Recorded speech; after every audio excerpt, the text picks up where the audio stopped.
Hey guys, it's Kyra from KyraWilliamsFitness.com, and today we are doing crunches.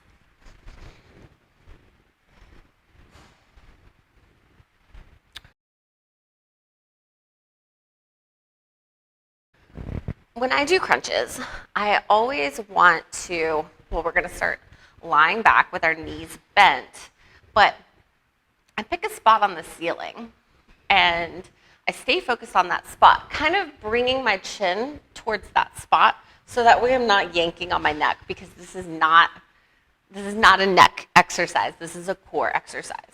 So we're going to try and bring our upper shoulders off the floor, but leading with our chin.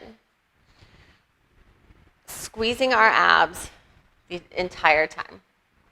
And you can use your hands to support your head and neck. So again, we're not crunching with our neck.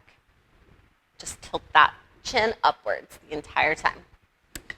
So if you want more core building exercises like this, sign up for online personal training at KyraWilliamsFitness.com.